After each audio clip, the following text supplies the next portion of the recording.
Assalamualaikum warahmatullahi wabarakatuh. Siapa di antara teman-teman semuanya yang menginginkan semua perusahaan pinjaman online yang ada di negara ini dimusnahkan? Dan mungkin tidak ada lagi yang namanya pinjaman online, baik legal ataupun ilegal. Bagi sebagian masyarakat yang mungkin pernah meminjam uang di aplikasi pinjaman online, pernah terjebak, pernah merasa ditipu, pernah merasa dibohong-bohongi oleh DC pinjaman online dan perusahaan pinjaman online, pasti mereka semua menginginkan semua pinjaman online yang ada di negara ini dimusnahkan, dibumi hanguskan, dan tidak ada lagi izin-izin perusahaan pinjaman online.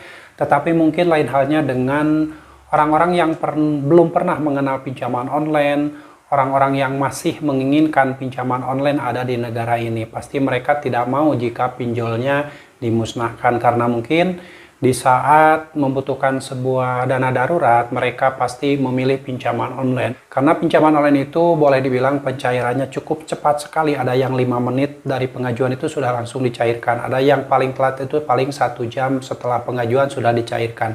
Sehingga itu merupakan salah satu alternatif ketika kita membutuhkan dana darurat dan tidak ada orang yang ngasih pinjaman kepada kita. Nah, itulah makanya perusahaan pinjaman online itu akan sulit dimusnahkan, walaupun sebagian orang menginginkan agar dimusnahkan, agar tidak lagi diberi izin beroperasi di negara ini. Nah, bagaimana halnya buat teman-teman semuanya yang saat ini mungkin sudah kesulitan ketika kalian menjadi nasabah pinjaman online, sudah tidak mampu lagi membayarkannya dan kalian sudah pasrah dengan keadaan. Nah, sebaiknya yang harus kalian lakukan adalah tetap tenangkan diri kalian. Kalian tidak usah takut dengan segala macam yang akan terjadi ketika kalian mengalami kesulitan akibat telat bayar atau gagal bayar di aplikasi pinjaman online manapun, mau legal atau ilegal. Karena semua resiko ketika kalian gagal bayar itu tidak ada yang berat. Yang berat itu justru isi dari pikiran Anda, isi dari otak Anda yang memikirkan sesuatu yang belum tentu terjadi. Bahkan ada yang ketakutan berlebihan, ada yang betul-betul akal sehatnya hilang dan akhirnya memutuskan mengakhiri hidupnya. Padahal itu tidak perlu dilakukan.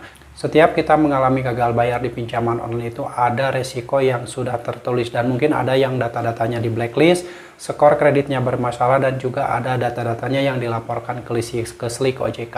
Nah, sebaiknya ketika kalian sudah mentok, tidak mampu bayar, tidak punya uang lagi untuk membayar, stop pembayaran, gagal bayarkan semua pinjaman online kalian.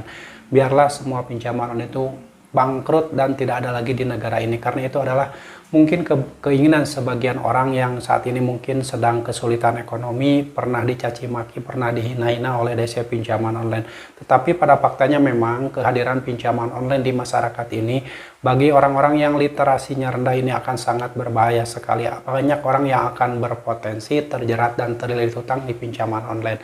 Sebaiknya buat teman-teman semuanya yang saat ini mungkin belum pernah meminjam uang di aplikasi pinjaman online, harus ekstra hati-hati. Jangan mudah tergoda, jangan mudah terayu-rayu dengan segala macam iklan dan penawaran yang dilontarkan oleh DC pinjaman online, yang melihat iklan-iklan di media sosial. Dan buat teman-teman juga yang mungkin melihat pencairan pinjaman di pinjaman online itu cepat sekali, bunga ringan.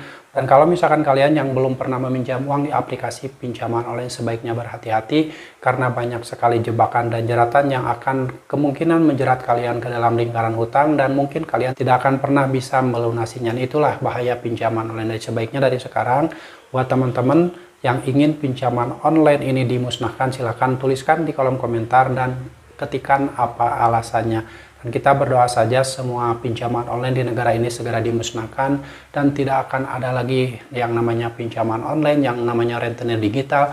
Walaupun hal itu sulit, tetapi kalau kita berusaha untuk mengkampanyekan, untuk menggagal bayarkan semua pinjaman online ketika keadaan kita sudah tidak mampu membayarkannya, insya Allah suatu saat nanti semua perusahaan pinjaman online akan hancur dan tidak ada lagi di negara ini seperti dulu, kembali lagi ke bank konvensional. Oke, semoga sharing ini bermanfaat, dan buat teman-teman yang sedang kesulitan ekonomi saat ini sudah terjerat hutang di aplikasi pinjaman online, saya doakan Allah segera memberikan jalan keluar atas segala permasalahan kalian, dan semoga kalian diberikan pintu rezeki seluas-luasnya oleh Allah Subhanahu wa Ta'ala. Dan yang terpenting yang harus kalian lakukan adalah tetap semangat, perjuangkan masa depan kalian, perjuangkan masa depan keluarga kalian, dan jangan pernah lagi memperjuangkan masa depan pinjaman online. Sampai jumpa lagi di video saya selanjutnya. Wassalamualaikum warahmatullahi wabarakatuh.